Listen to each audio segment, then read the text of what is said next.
Well, thank you for the songs this evening. We'll be going to Genesis chapter 33.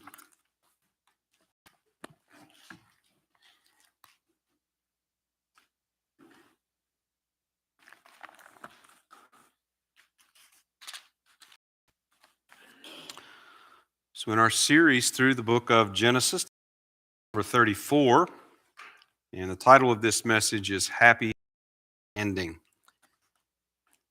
So, we'll be looking at Genesis chapter 30, and to start, I'm going to read verses 1 to 3.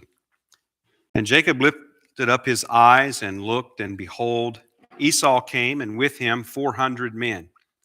And he divided the children unto Leah and unto Rachel and unto the two handmaids. And he put the handmaids and their children foremost, and Leah and her children after, and Rachel and Joseph hindermost. And he passed over before them and bowed himself to the ground 7 times until he came near to his brother. I do usually try to verify the accuracy of quotes and things like that I use. And I've heard a quote for years, and I've heard it attributed to all kinds of different people, which is usually a bad sign, about worry and about how much that we worry about that never actually happens. So I decided to do a little research and see if I could get to the bottom of that. And what I found was that quote being used with all kinds of different percentages, some in the 70s, some up into the 90s of percent of things that we worry about that never happen. And as I looked on these different sites, many of these were presented as stats that had been the result of scientific studies. I could not find any names of such scientific studies or any information about them, and so you can just take that for what it's worth. So I wasn't really able to verify the quote about worrying that I was looking up, but it is certainly true, and I'm sure that you can acknowledge this in your own life, that at least some of the things that you have spent time worrying about never happened, or at least they never happened the way that you worried about them happening. They actually maybe turned out well. I did come across a lot of different quotes about worrying that was pretty interesting. For instance, Mark Twain, who's the famous novelist from Missouri, um, he said, "I've had a lot of worries in my life, most of which never happened." I thought that was a pretty good quote. Another well-known writer from Missouri, Dale Carnegie, wrote a book titled "How to Stop Worrying and Start Living," and you find all kinds of quotes from him, I guess, from that book about worrying. So there's plenty of his quotes floating around. Of course, Dale Carnegie is most well known for his book, How to Win Friends and Influence People. One time I publicly stated that I had read that book, and at least one member of the congregation laughed out loud. And then several others could be seen stifling laughter at the thought that I had read the book, How to Win Friends and Influence People. But I have. Well, the point is, we can certainly be wrong about a lot of things. We can certainly assume a lot of things and worry about a lot of things that never come true, or they're just not as we think them to be. And that is the case with Jacob to some extent, as we come finally to him being face to face with Esau after they had been separated for over 20 years. Now, in chapter 32 that we looked at this morning, we had this prolonged preparation for Jacob to meet Esau. And Jacob had left behind his conflict with Laban, and the conflict with Esau was looming before him. So it had been over 20 years again, and since Jacob had fled Canaan for Haran, and now, of course, he's doing the reverse. He's leaving from Haran and going back to Canaan. And he left from Canaan under the shadow of Esau's anger at his means of acquiring the birthright and the blessing of Esau. Well, Jacob demonstrated that he was obviously worried about meeting Esau, and his words and his actions all show that to be the case. He was worried about this meeting. He was moving forward by faith in God's promises, but he was clearly worried about it. Now, the chapter highlights different aspects of Jacob's story, actually. Jacob had grown wealthy. He had a large family. He had a large household of servants. He had many flocks and herds. and he gave what seemed like an embarrassingly large gift to Esau, over 500 animals that he sends ahead to him.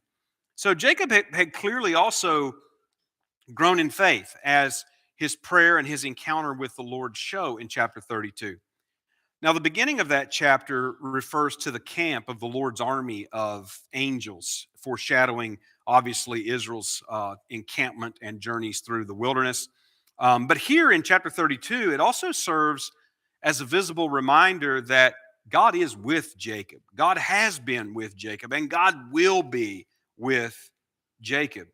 And throughout Jacob's story, actually, the most prominent feature that is being emphasized by Moses in Jacob's story is God's faithfulness to his promises. That is what we must not miss. He is with Jacob to protect, to preserve, and to deliver him. He's with Jacob to bless him in order that he might become a great nation according to the promise that he made beginning with Abraham. So now as we come to chapter 33, we get the account of finally of the moment. Moses has been building up to this as we've been going through Genesis, and Jacob and Esau finally meet. They finally come face to face after over 20 years apart, after what happened with the blessing and Jacob pretending to be Esau and getting the blessing from Isaac and all of those things. And Esau had vowed to kill Jacob. Finally, they're coming face to face. So as we read this chapter, you notice that Jacob, he continues to proceed very cautiously and very carefully in everything that he's doing. And it might seem that he's overthinking things to a degree. Esau's reaction in the chapter, of course, is just surprising. He seems to have overcome his jealousy of Jacob and expresses that he's fully satisfied with what he has. And of course, he has a lot by this time. Moses does give us some ironies in this chapter as well as some foreshadowing of the future. So we want to look at this in two parts. You have verses 1 to 11, where you have the reconciliation between Jacob and Esau, and verses 12 to 20, where we see Jacob settling in Shechem. So let's start here in the first part with the reconciliation of Jacob and Esau. So read again verses 1 to 3. And Jacob lifted up his eyes and looked, and behold, Esau came, and with him 400 men. And he divided the children unto Leah and unto Rachel and unto the two handmaids. And he put the handmaids and their children foremost, and Leah and her children after, and Rachel and Joseph hindermost. And he passed over before them and bowed himself to the ground 7 times until he came near to his brother. So Jacob now has seen Esau. Esau is within sight, and Esau has this large company of men with him that are coming toward him. And of course, Moses is allowing, as you read this, you can see that Moses is allowing this tension to build concerning Esau's intentions, because he really hasn't revealed that yet. If you're familiar with the story, obviously you know what happens between them.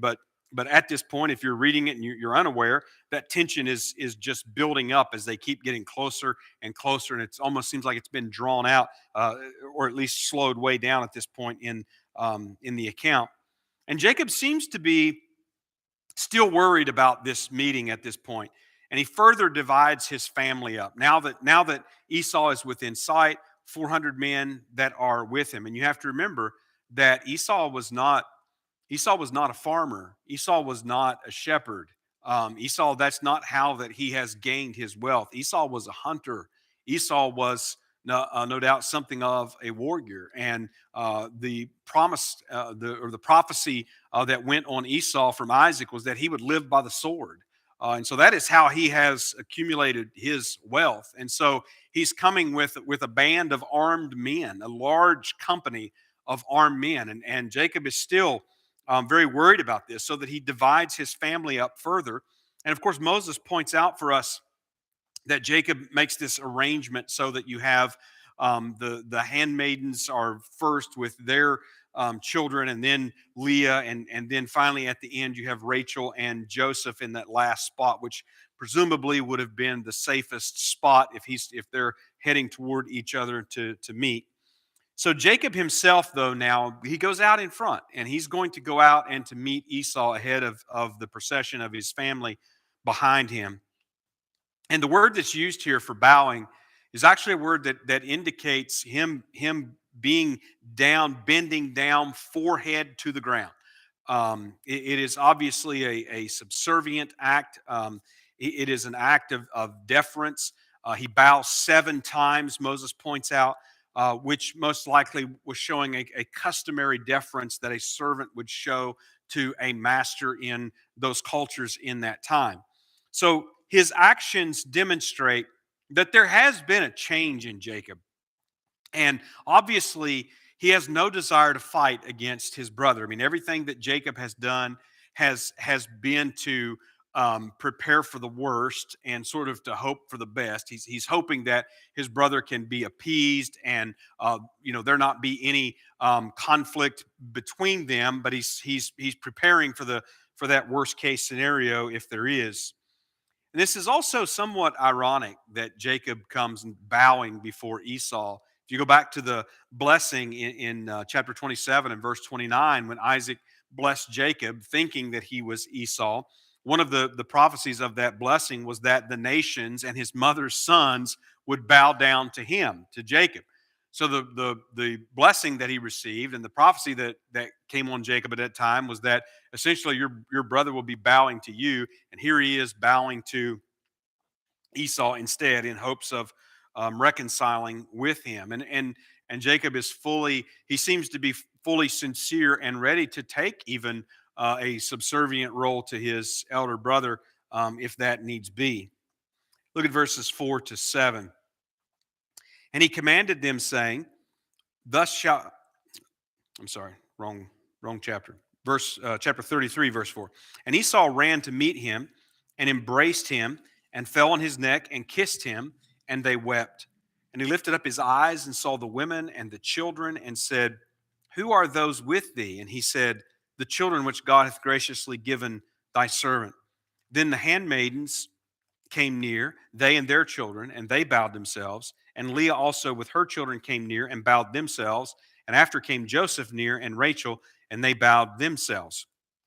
So Esau, again, has a surprising reaction. Jacob is approaching Esau from a very almost ceremonial standpoint, and is being you might say very courteous and very customary in the way that he's approaching Esau.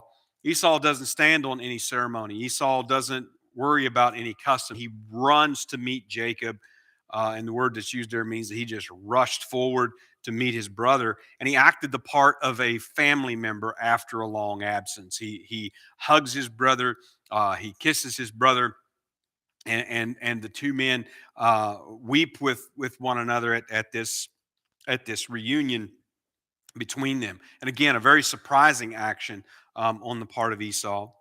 And of course, he saw then Jacob's wives and his children, and he inquires after them. And so Jacob introduces his family to his brother, and he acknowledges that God has given him his family. And the word that he used for graciously given is a word that means to bend or to stoop down. It's a word that indicates some act of kindness that is bestowed from a superior to an inferior. So it's a condescending act, not in the negative sense of condescending, in the positive sense of condescending. It's a condescending act of kindness, and graciously given is a good way of expressing that. And then we see verses 8 to 11. And he said, "What meanest thou by all this drove which I met?" And he said, "These are to find grace in the sight of my Lord." And Esau said, "I have enough, my brother. Keep that thou hast unto thyself." And Jacob said, "Nay, I pray thee, if now I have found grace in thy sight, then receive my present at my hand. For therefore I have seen thy face as though I had seen the face of God, and thou wast pleased with me. Take, I pray thee, my blessing that is brought to thee, because God hath dealt graciously with me, and because I have enough." And he urged him, and he took it. So Esau questioned Jacob about what had to seem an elaborately arranged and extravagantly furnished gift caravan that Esau met with, as he had them to show up in intervals with all of these different gifts. And he uses that word is translated there, droves. What do these droves mean? And it's a word that does indicate a large company, a large possession. And in other words, in Esau's words, he's sort of hinting to the fact that this is such an extravagant, this is an over the top gift, and he's inquiring of Jacob what's the purpose of it. Now you notice how that Jacob continues to speak to Esau. He still is carefully showing respect. He's carefully showing deference to his brother as the elder brother and as a superior. Continues to address him as Lord or master. And he confirms that they are gifts intended to find grace in his sight. And what this amounts to is an acknowledgement on Jacob's part. It amounts to something of a confession on Jacob's part that he has stolen from Esau. And so it is an act where he is seeking a restitution, that Esau would essentially be appeased with this restitution, that there could be reconciliation between them and no further conflict between them. Now, when you look at verse 9, you get Esau's words, and of course, we see he addresses Jacob as my brother. So he continues to sort of play the part of this loving family member at a reunion, of one that he's long been parted with, and he says, I have enough, my brother. Keep that thou hast unto thyself. So he acknowledges the gift that Jacob has sent, has offered, and he declares that he has enough. Now, it's hard not to see in this little exchange right here that there are sort of some, and I hesitate to say hidden references, because I don't think it's hidden as much as it's just sort of unspoken. And maybe you've had that sort of an experience in your family where there's been some rift, some problem, and you've been able to resolve it without really, bringing it all up and hashing it all out again, and everything, and everybody knows what's being talked about, and it's being apologized for, and it's being forgiven. And I hope that you've had some of those experiences in your family, because the alternative is not good. But nevertheless, there's a almost an unspoken aspect here in this exchange, that they're both acknowledging what has happened between them in the past. And notice how that Esau suggests, keep that thou hast unto thyself. He suggests to Jacob, you keep what is yours. And Esau says, I'm satisfied. I have enough. Esau has done well, and he's satisfied with it. Now, Moses emphasizes in this exchange that Jacob is just urging him to take this, and that is why ultimately that Esau accepts the gifts that he has given. Now, he says that he urged him, and so he did take it. So there doesn't seem to be any insincerity on the part of Esau, that he's sort of refusing or trying to enter into some kind of negotiation at all. In fact, he takes the gift and he doesn't offer any sort of reciprocation. So he is receiving the gift. Again, it's sort of unspoken, but it's understood that this is an offer of restitution to Esau. And his receiving it the way that he does indicates that he's receiving it as such. He's not going to hold anything against Jacob. He's not going to require anything further against Jacob. In other words, it's going to be considered as a matter that's settled between them. And then Jacob references seeing Esau is like seeing the face of God. And there's no indication here that he had told Esau about the previous night's encounter, because he had spent the night wrestling with the Lord. He at daybreak they separate, and now he is, during this day that has followed, he is coming face to face with Esau. And he says that it's like coming to face with God. So Jacob is obviously here still very much affected by the wrestling match, and by realizing that he was face to face with God, and yet he lived. Just like when he asked his name, and he said, why are you asking my name? Jacob, don't you know who I am? And obviously he realizes that as what he goes on later there in chapter 32, when he acknowledges, I have seen the face of God. And so it's obviously affected him. I've seen the face of God. I have physically grappled with God in a human form, and yet I have lived. I have survived that experience. And of course, he obviously would acknowledge that that was by God's grace that he survived that experience. And so now he's saying with Esau, this one whose face he has been so worried to see for so long. And obviously, even right up to the very last moment, he is concerned that if he comes face to face with Esau, that he's going to die.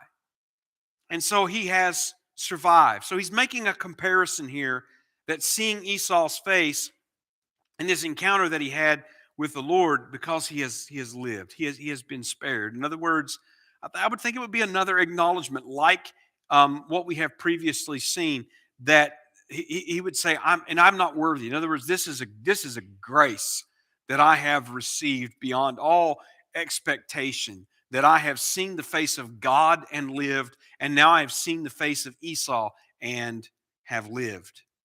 Now, the word for enough, now this is interesting that Jacob uses in verse number 11. He says, God hath dealt graciously with me, and because I have enough.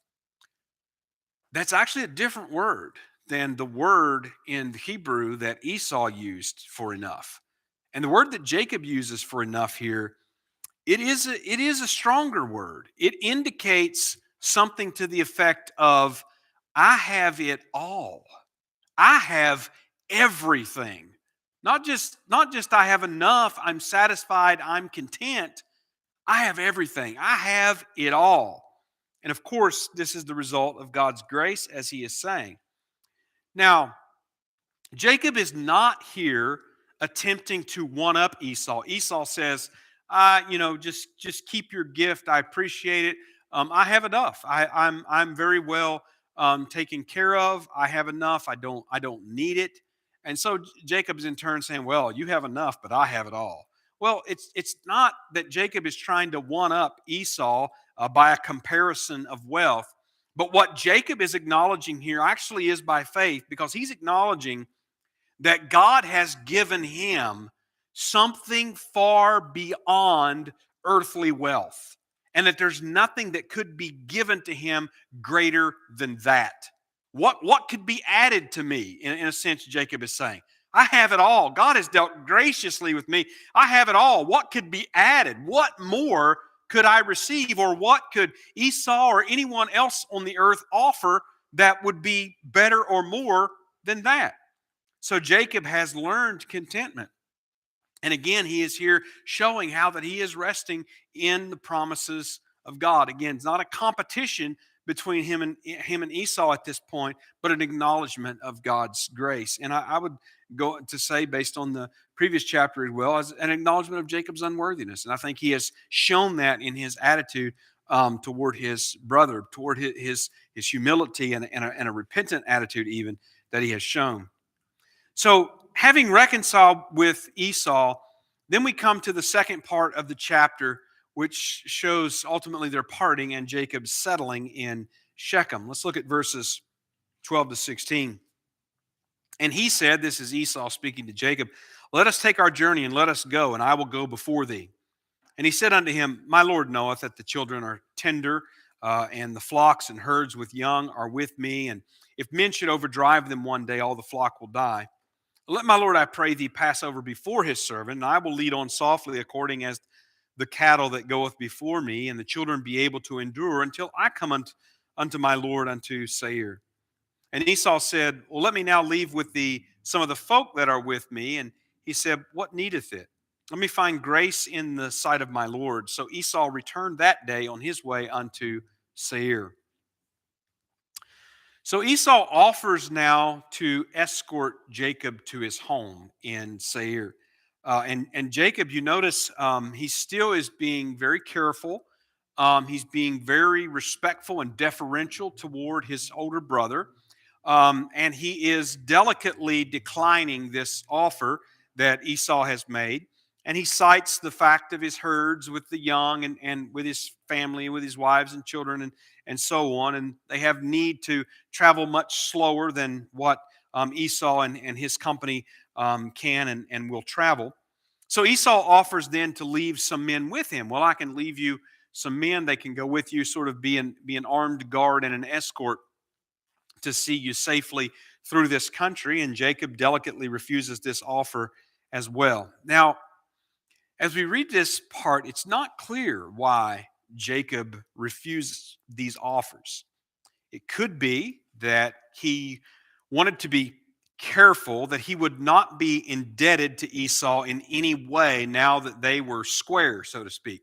You know, they've made a reconciliation, they've acknowledged a restitution, and they seem to be on good terms. And Jacob wouldn't want to be indebted anyway. Could be, could also be that even though they were reconciled, Jacob is still concerned and perhaps doesn't trust Esau fully and what his intentions are. Well, Moses doesn't give us any indication that when Esau, we see him in verse 16, he rides off for Seir, and when he does, he just rides on out of the narrative, except for just a bare mention at the death of Isaac. So, in other words, Moses isn't giving us any indication in this account that Esau has any sort of ulterior motive, that he has any sort of ill will or design for Jacob, and that these offers are anything less than sincere. He doesn't give us any indication of that. But nevertheless, Esau, they do part ways, and Esau rides off. The chapter ends here with verses 17 to 20. And Jacob journeyed to Succoth and built him a house and made booths for his cattle. Therefore, the name of the place is called Succoth. And Jacob came to Shalem, a city of Shechem, which is in the land of Canaan, when he came from Paddan Aram. And he pitched his tent before the city. And he bought a parcel of a field where he had spread his tent, and the hand of the children of Hamor, Shechem's father, for 100 pieces of money. And he erected there an altar and called it El Elohi Israel. So Moses doesn't offer us any explanation here for why Jacob did not follow Esau to Seir. Jacob, in fact, went the other way, eventually to come to Shechem. And we just don't have any explanation for that. Jacob buys a part of a field in Shechem, reminiscent, obviously, of Abraham's purchase of the cave of Machpelah. And in fact, this is the land that Jacob buys here. It is foreshadowing the future hope of Israel, because this is where Joseph's bones, in fact, will be buried when the Israelites make it there in Joshua chapter 24 and verse number 32. And he named this altar, and essentially this name means El is the God of Israel. The only use of this name in the Bible for God.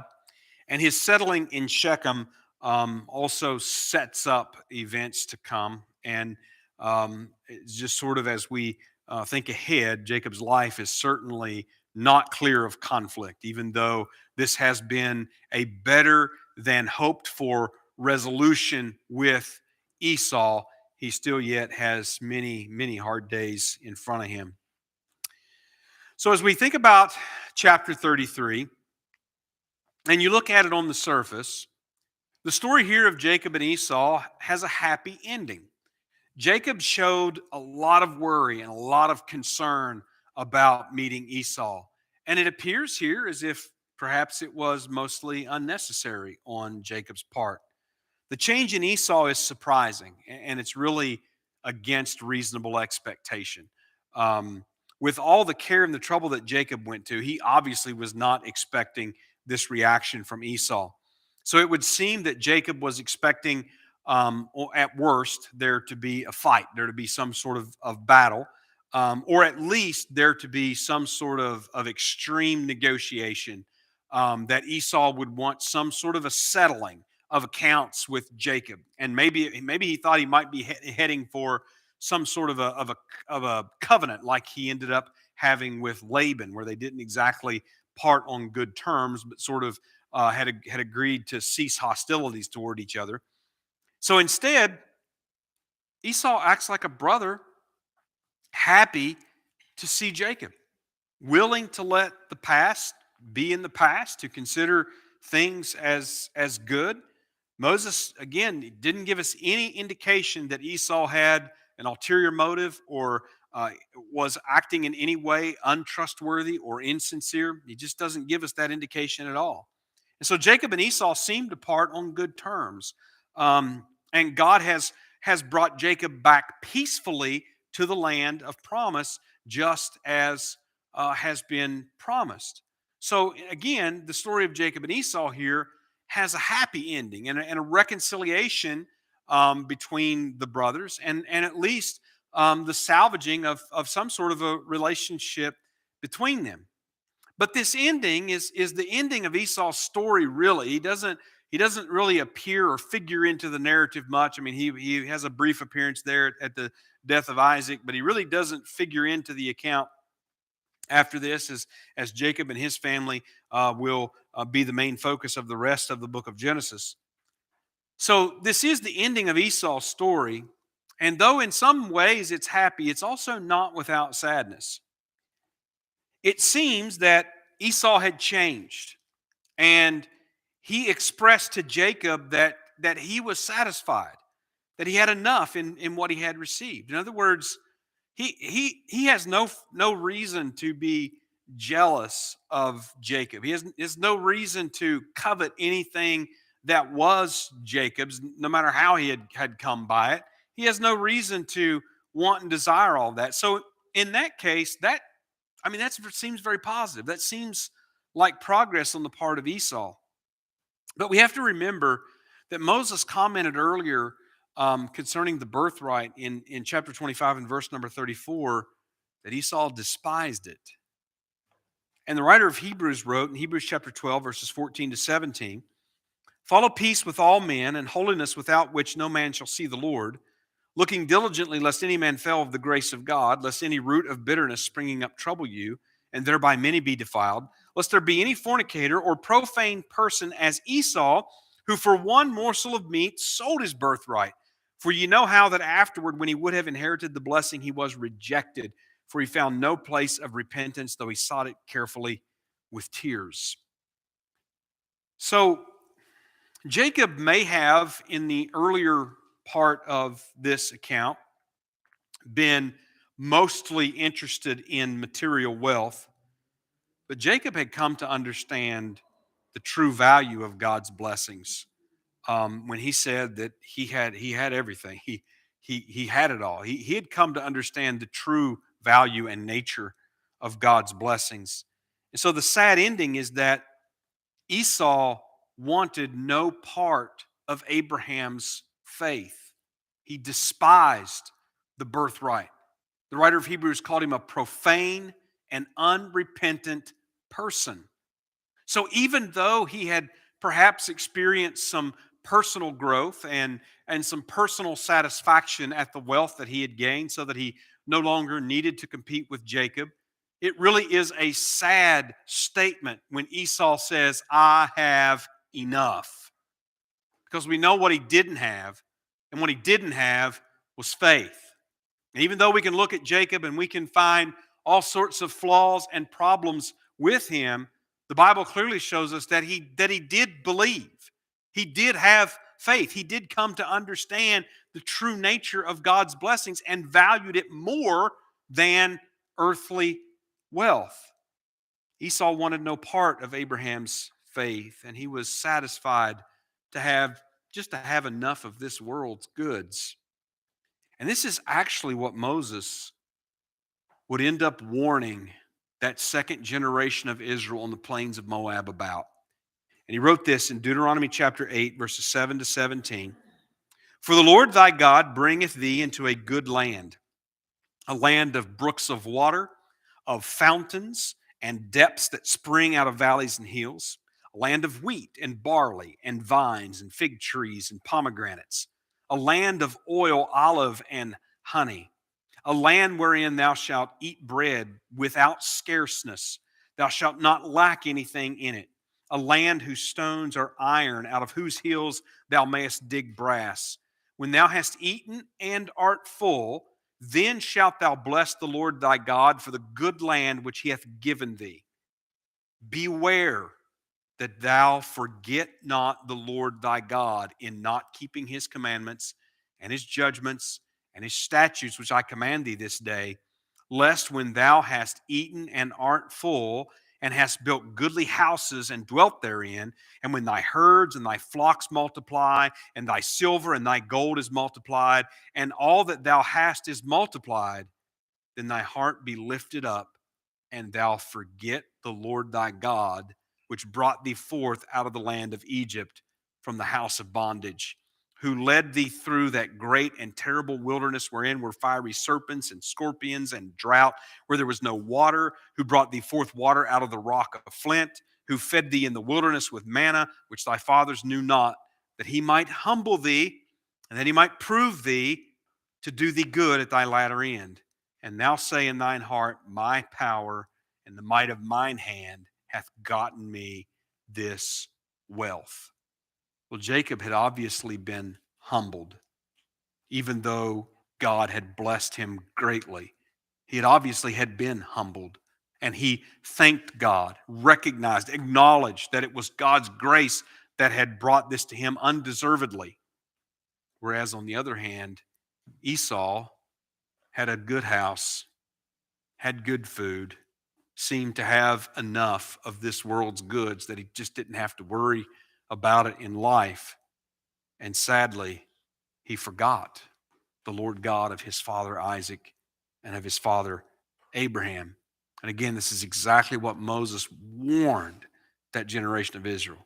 You're getting ready to go into this land that God is giving you because he promised it to your fathers, Abraham, Isaac, and Jacob. You're getting ready to go into this land. You're going to live in houses you didn't build. You're going to eat out of vineyards and fields that you've not sown, you've not cultivated, you've not done any work to. You're going to drink from wells that you've not digged. You're going to be full. He says, but beware that you don't forget the Lord your God. Well, in a similar way, Jesus talked about how hard it is for a rich man to go to heaven.